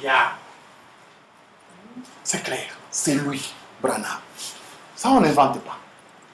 Voilà la manifestation du nom de Dieu. Il dit que la parole interprétée est la manifestation du nom de Dieu. D'accord? C'est lui. Maintenant, lui doit partager son nom avec son église, comme nous l'avons dit. Partageant son nom avec son église. Je lis maintenant les Écritures. Frère Branham savait très bien ce qu'il faisait. Il n'était pas un bébé. Un grand dribblé. Il n'y a pas un dribblé comme Branham. Un grand. Vous savez, à un certain moment, les gens commençaient à vendre leurs histoires pour aller en Arizona. Lisez ça. Et on a même posé la question, est-ce que c'est vrai, on doit aller tous à Arizona? Je n'ai jamais dit ça. Mais j'ai été surpris. Allez lire, quelle maison me bâtirez-vous? Là, il est allé prêcher à Arizona. Il dit, je remercie les gens qui ont vendu les histoires pour venir ici. Ça, c'est un exemple clair. Où William Branham, on lui pose la question, est-ce que tu as dit qu'on devait te suivre en Arizona? Il dit, non, non, non, ne faites pas s'arrêter ici. Je les interdis, ces gens-là ne comprennent pas. Je les ai interdits, ils refusent, tout ça, tout ça, tout ça. Mais il arrive là-bas, il dit, mais je remercie les gens qui m'ont suivi ici à Arizona.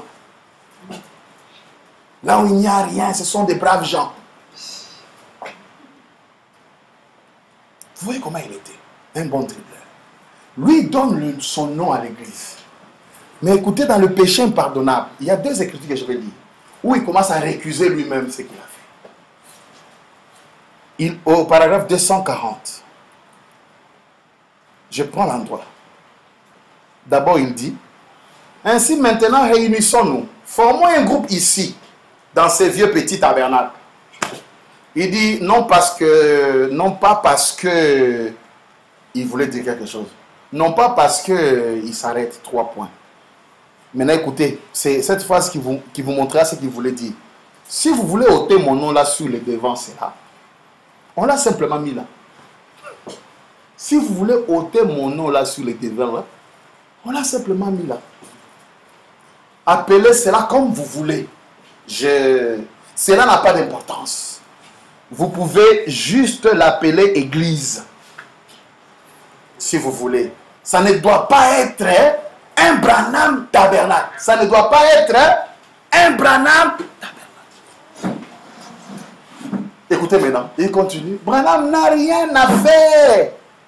Rien à faire avec cela. C'est là où les gens disent, vous devez naître de nouveau. Il dit que si vous allez à chez Dieu avec les noms Branham, avec mon nom, vous serez tout de suite renvoyés. Mais c'est ça aussi. Ça n'a rien à voir. C'est là. Rien du tout. Rien. On a simplement mis mon nom là. Parce que le contrat était établi à ce moment-là. C'est comme quand il parle de la photo d'Ézéchiel. Il dit, je me tenais seulement là. Et une photo a été prise. Mon nom a été placé, mon nom là parce que le contrat était établi en ce moment-là. En mon nom. On a fixé cela là avec ses clous, avec des clous. Je suis allé, j'ai travaillé durant la crise économique. Il continue en bas là maintenant, il dit, et c'est la raison pour laquelle on appelle cela Branham Tabernacle. Ça n'a rien à faire avec la chose. Mais toi tu dis que Elohim a partagé son nom avec son église. Est-ce que ce tout n'est pas cet Elohim là? Il ne dit pas. Il continue. Qu'on l'appelle Neville Tabernacle, qu'on l'appelle n'importe comment, cela n'a aucune importance. C'est juste une petite place que Dieu nous a donnée pour y abriter notre tête. Écoutez maintenant, dans le baptême du Saint-Esprit, où le Saint-Esprit expliquait où le nom de Jésus, du 28 septembre 1958, il en parle encore. Là, il est maintenant plus catégorique, il dit il va ôter ça. Paragraphe 182. Maintenant, cet enseignement est destiné au Branham Tabernacle. Voyez-vous, c'est juste pour cet endroit ici, juste cet endroit-ci. Ce n'est pas... Il s'arrête encore, 3 points. Il voulait dire, vous voyez ici les 2 points, il voulait peut-être dire, ce n'est pas parce que c'est Branham Tabernacle que je dis ça. Ce n'est pas 3 points, mais la suite, il dit, je souhaiterais que ça ne soit pas le Branham Tabernacle. Il dit, je souhaiterais que ça soit appelé le Tabernacle. Et que mon nom n'y soit même pas attaché. Je me propose de remettre cette église. Il continue, il parle, et là, il dit ceci. Ils m'ont inscrit sur le contrat. Il parle. Ils ont attaché mon nom quand ils l'ont inscrit sur le contrat. Aussitôt, je pourrais être dégagé de cette situation dans laquelle nous nous trouvons maintenant. Nous allons faire de cette église une communauté, simplement la donner et mon nom sera retiré. Il dit son nom va être retiré. Mais jusqu'à aujourd'hui, on l'appelle Branham. Il n'a jamais retiré. Écoutez, je ne pense pas que mon nom devrait être placé sur cette église. Toujours le Saint-Esprit, tout ça là que j'ai donné, les titres là. Pourquoi le Saint-Esprit, tout ça? Le baptême du Saint-Esprit. Je ne pense pas que mon nom devait être placé sur cette église. Il ne doit pas y avoir de Branham Tabernacle. Ça devait être juste une église, l'église du Seigneur Jésus-Christ. Voilà. Il a dit, je vais retirer ça. Pourquoi? C'est les dribbleurs. Je ne suis pas prophète. Je ne suis pas voyant. Et quand là, vous voyez frère Branham en train d'insister pour changer, il y a quelque chose qui cache là. Et c'est de ça que nous avons parlé. Regardez maintenant, il dit que son nom n'a pas de sens, ça n'a pas de valeur, ça n'a rien du tout. Il vient dans se ranger du côté de Jésus. Il dit, vous savez, cette église ici, on l'aurait arrachée depuis longtemps. Les isthmes seraient entrés. Mais vous savez ce qui a fait que cela n'entre pas? C'est parce que mon nom est resté attaché à cette église. Oh. Donc ton nom a une influence positive alors pour l'église. Il ne s'arrête pas là. Il va maintenant quelque part plus loin en 64 parler de la lettre sonore à qui? À Lévi. Il fait une bombe parlant de son nom. Il dit, Lévi, quand tu écriras, dites B, R, A, N, A, H, H, A, M, Branham, c'est la perfection, lequel est parfait. Oh. Alors il y a un nom de la perfection. Un nom qui est parfait. Ça mérite d'être partout. Il ne s'arrête pas là. Dans Debout dans la brèche, il dit, oh, Dieu m'a donné un signe éternel. Il m'a montré une montagne à 7 pics. Et chaque pic, c'était une lettre de mon nom. Bras, il appelle ça le signe et Branham, c'est le signe éternel. Branham, c'est la perfection. Branham peut être sur une église. Branham protège l'église d'une déviation. Il partage son nom avec son église. Regardez maintenant. Il ne s'arrête pas là. Il ne s'arrête pas là. Il va maintenant dans le fait pour montrer que le fils adopté là dont il est question, c'est bien lui. Il va là. Il va maintenant suggérer comment prier. Nous sommes dans l'Alliance des grâces d'Abraham. Prêché le vendredi 17 mars 1961. Il nous montre comment prier. Et là, il révèle encore quelque chose. Au paragraphe 74, il commence. Alors, souvenez-vous qu'il a dit, je suis le cep, vous êtes les sarments. Eh bien, le cep ne porte pas le fruit, c'est le sarment qui porte du fruit. Mais il tire sa vie du cep. Est-ce vrai? Il est ici maintenant, nous sommes les sarments. Maintenant, il s'adresse à vous. Écoutez, si vous avez quelque chose qui cloche et que vous avez besoin de l'aide de Dieu, c'est qu'un de nous veut l'aide de Dieu, non? Je vous demanderai de prier. Je vous demanderai de prier et de dire 2 points dans la prière. C'est ce que vous devez dire. Père céleste, ce petit homme chauve, vous le citez dans la prière, n'est-ce pas? Ce petit homme chauve, non instruit et ratatiné, qui se tient là, maintenant, ne me connaît pas.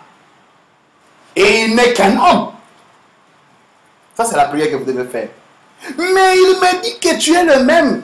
Et que tu as fait cette confirmation que... Frère Branham s'arrête. Et tout ce que je vois que c'est la vérité. Dans la prière, il dit continuez. Dites, la justification, la sanctification, le baptême du Saint-Esprit, le placement du Fils. Écoutez, lui donnant les noms, virgule, cet homme a pris une partie du nom de Dieu, virgule, Elohim. Voilà comment vous devez prier. Ce n'est pas moi, c'est William Branham. Ce n'est pas moi. Allez-y. Pasteur Élisée. Elohim. Oui, la prière, la fameuse prière. Oui, pasteur. C'est une prière terrible. Si vous avez quelque chose qui cloche, une maladie ou quoi que ce soit, qui cloche, et que vous avez besoin de l'aide de Dieu, je vous demanderai de prier et de dire 2 points, il ouvre les guillemets. Père céleste, ce petit homme chauve, non instruit et ratatiné, qui se tient là maintenant, ne me connaît pas. Et il n'est qu'un homme. Mais il me dit que tu es le même. et que tu as fait cette confirmation que, et tout ce que je vois, je vois que c'est la vérité. La justification, la sanctification, le baptême du Saint-Esprit, le placement du Fils, lui donnant le nom, virgule, cet homme a pris une partie du nom de Dieu, virgule, Elohim, point. Mais qui est maintenant Elohim? Là c'est clair. Pour prouver cela, lorsque vous allez dans la statue d'un homme parfait, les gens passent ça rapidement. 297 ou 97. Il dit ceci. Il dit encore comment vous devez prier. Il dit, très bien, joignant ceci à votre foi, le plaçant lui toujours devant vous, vous rappelant que celui qui l'a promis, ce n'est pas moi qui l'ai promis, ce n'est pas le pasteur qui l'a promis, notre frère Neville, ce n'est pas un autre serviteur qui l'a promis, ce n'est pas un prêtre ou un pape, ce n'est pas un homme de la terre, c'est Dieu qui a fait la promesse. Et Dieu peut tenir tout ce qu'il a promis. Très bien, si vous avez cette sorte de foi et que vous savez que Dieu l'a promis, hein, vous direz, frère Branham, je suis malade, j'ai terriblement besoin de guérison.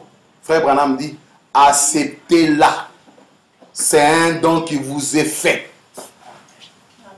Hein? Dites quoi? Frère Branham, je suis malade. Hein? C'est la prière qu'il nous donne encore. Pourquoi il cite Branham? Le nom du fils adopté est aussi valable que le nom du père sur le chèque. C'est ça le nom nouveau. Il dit, vous direz, frère Branham, je suis malade, j'ai terriblement besoin de guérison. Acceptez-la. C'est un don qui vous est fait certainement. C'est un don. Le don de Dieu. Si tu peux croire, eh bien effectivement, alors oubliez ça. Dès que vous dites ça en prière, faites quoi? Oubliez ça. C'est difficile, hein? Il dit, vous dites, frère Branham, je suis malade, j'ai terriblement besoin de la guérison. Faites confiance à ça. Et puis faites quoi? Oubliez ça. Voilà. On lit la dernière écriture, comme le diable n'est pas content, il a pris le courant. Et le reste, on va continuer. Je vais parler de l'adoption et comment prendre le nom, vraiment le dimanche, pour suivre, pour partager ce nom. Il doit partager ce nom avec chacun de nous. Maintenant, c'est une question individuelle. On ne prend pas une décision par plaisir. On ne prend pas une décision parce que quelqu'un a parlé. Ça doit être une conviction. Lorsqu'on est convaincu que ça, c'est le nom de Dieu. Et Dieu doit partager son nom avec moi. Je vous lirai les Écritures, frère Branham dit, on prend le nom de Dieu dans le baptême. Dans l'eau du baptême. C'est là où on prend le nom de Dieu. On prend le nom de Dieu par la foi, spirituellement. Lorsque tu acceptes son message, tu es déjà dans la foi baptisé en Moïse. Notre Moïse, c'est Branham. Amen. Comme les anciens étaient baptisés en Moïse. Dans la nuée, dans la mer, voilà, deux dimensions. Dans la nuée, c'est l'esprit, et dans la mer, en traversant la mer rouge naturellement. D'accord? Ils ont été baptisés en Moïse. Et au temps de Jésus, ils ont été baptisés en Jésus. En ces temps, spirituellement, nous sommes baptisés en Branham. Si nous sommes baptisés en Branham spirituellement, l'engagement extérieur, qui n'est qu'un symbole, je vous l'ai dit, ça ne sauve pas. C'est un symbole extérieur montrant que je suis convaincu et je prends position pour ce nom. Si je le fais pour le nom ancien, pourquoi ne dois-je pas le faire pour le nom nouveau? Pourquoi? Alors qu'il dit que le nom de baptême ici, où l'épouse est appelée à prendre le nom de l'époux. Pourquoi? Ça, on lira ces écritures demain. Ça doit être une conviction. On ne vient pas faire des gens qui viennent d'à peu près. On prêche quelque chose qui doit être une révélation interne. Une conviction ferme. Même lorsque Bob n'est pas là, même lorsque quelqu'un d'autre n'est pas là, tu sais te défendre. Le nom du Fils adopté est valable en tout.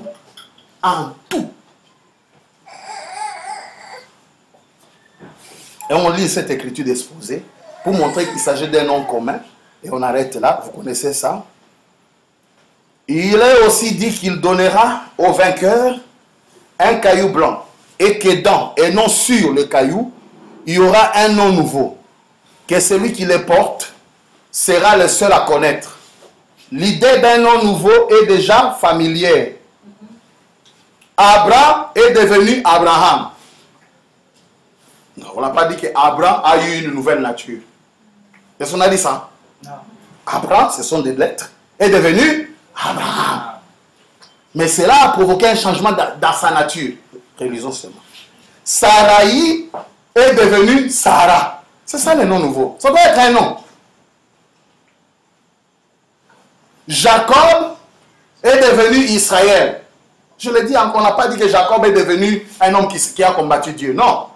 Il est d'abord devenu Israël, mais Israël signifie un homme qui a combattu avec les hommes et avec Dieu, il est sorti vainqueur.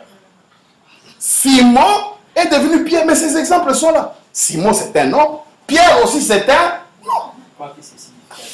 Quoique c'est lié à une nature. Ce sont des exemples qu'il donne pour les changements de nom. N'inventons pas. Ce sont les exemples.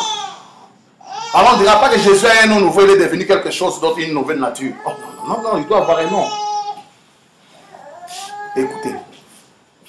Saul est devenu Paul. Ces noms ont provoqué un changement. Quand on donne un nom, on dit attention, ne donnez pas le nom d'Elvis à ton enfant. Pourquoi quand tu donnes le nom d'Elvis, l'esprit qui est derrière le nom doit faire quoi? Doit agir. C'est ça le problème. C'est pourquoi lorsqu'on prend le nom Branham dans le baptême, attention, je ne dis pas le nom de Branham, sinon ça va rapporter un autre nom, vous me comprenez? Ici, on prend le nom Branham. Pas le nom de Branham, ça peut impliquer autre chose. On peut chercher le nom nouveau de Branham. Mais ici, on dit le nom Branham. D'accord? C'est le nom.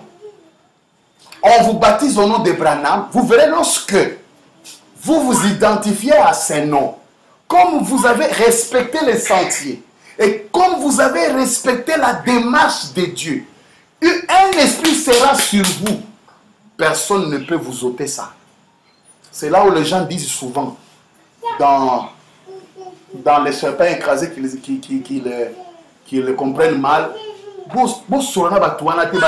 que si cet esprit vous attrape, ça ne quittera pas. C'est à cause de ça. Mes frères, en disant ça, lorsque un jour nous prêcherons les serpents écrasés, vous verrez que ça a une implication spirituelle réelle.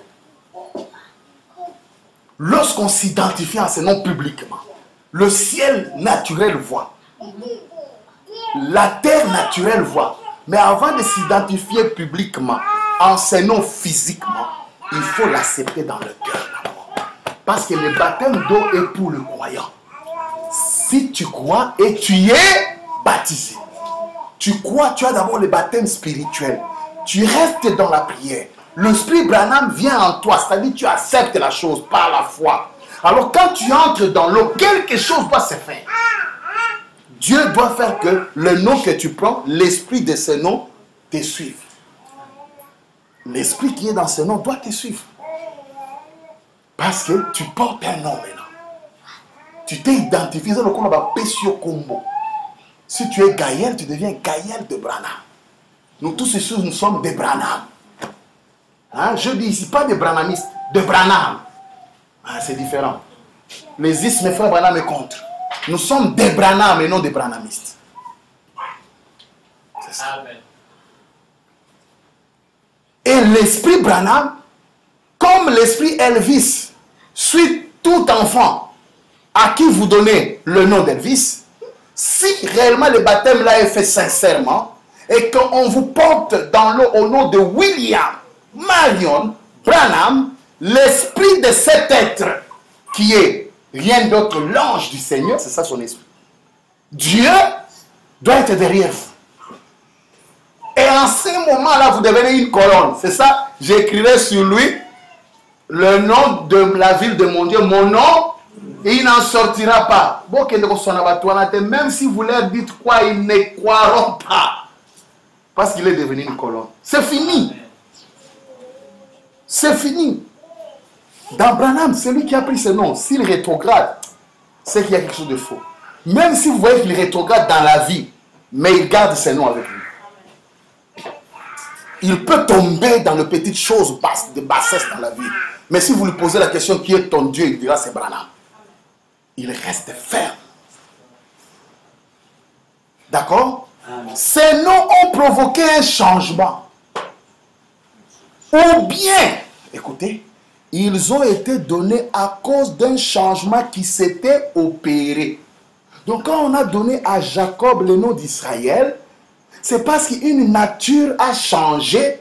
Alors on enlève Jacob, on donne Israël. La nature est liée au nom. Il continue, il dit, ce n'est qu'après que le Seigneur a changé de nom d'Abraham et de Sarai qu'ils ont été préparés à recevoir le fils à venir. Voyez? Dans le cas de Jacob, ce dernier a dû vaincre et ensuite il a été nommé prince. Dans ce cas, dans le cas de Simon et de Saul, le changement est intervenu une fois qu'ils avaient reçu le Seigneur. Voilà. Et aujourd'hui, chacun de nous c'est qui? Les vrais croyants, pas les faux. Ces messages, mes frères, c'est pour les vainqueurs. Un portron ne peut pas entrer dans l'eau pour ces noms-là.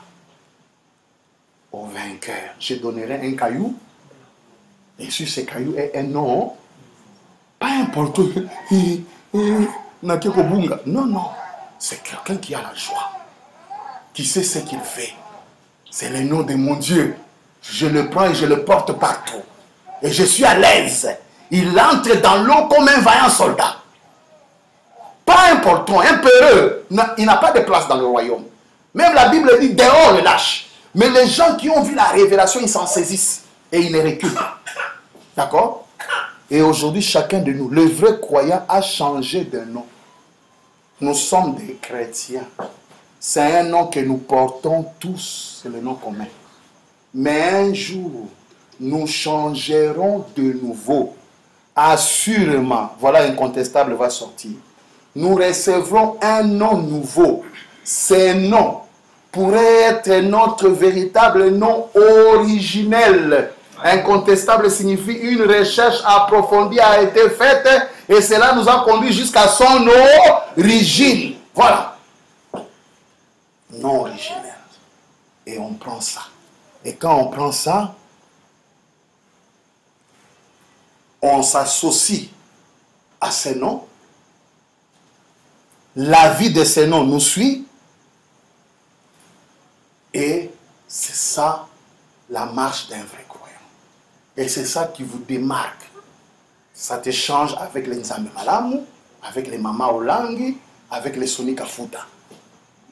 Tu changes. C'est le nom qui fait la différence. Et ils sont baptisés dans un nom d'hier. Et le nom d'hier, Jésus, est devenu le nom que les diables utilisent. D'accord? Il utilise plus le nom Jésus. Il a utilisé déjà depuis Martin. Vous vous souvenez, non? Hein? Martin priait, il voit un homme mystique qui brillait. Frère Branham dit, il y avait des intercelles qui sortaient de lui. Il vient là. Il avait des pantoufles en or. Je me suis dit, j'ai jamais vu des pantoufles en or. Mais on dit que cet homme-là avait des pantoufles en or. C'était le diable. Avec une couronne. Il regarde Martin. C'est ce que les gens voulaient que Branham fasse. Martin, adore-moi. Nous avons béni nos ossements d'adoration à ma casse. Martin. Ah, Martin regarde. Ah, adore-moi. Tu ne me reconnais pas, Martin? Adore-moi, je suis ton Dieu. Martin réfléchit. Toi, tu es déjà couronné. Mais nous ne sommes pas au temps de la fin. Nous savons que c'est ça. le couronneront lorsque il arrivera au temps de la fin. Toi, tu as une couronne maintenant, ça signifie quoi? Arrière de moi, il a fui. Satan a eu accès du nom Jésus depuis l'âge de Thyatire. Il commence à faire, depuis l'âge de Pergame, il commence à faire des dégâts avec ce nom. L'une des raisons qui a poussé Dieu à prendre un nom nouveau. Et tout vrai croyant doit chercher le nom de Dieu là et s'identifier avec dans les eaux du baptême. Demain, on va encore lire ces écritures, quelques petites écritures seulement. On termine avec l'adoption et on lit quelques petites écritures qui vous montrent que le nom Branham est valable dans le baptême. Ce n'est pas un baptême mourir et ressusciter avec Jésus, mais c'est un baptême qui signifie prendre le nom que lui partage. Je partagerai mon nom avec mon Église. Et il les partage, il dit par le baptême en son nom. Que Dieu vous bénisse. Amen. Merci.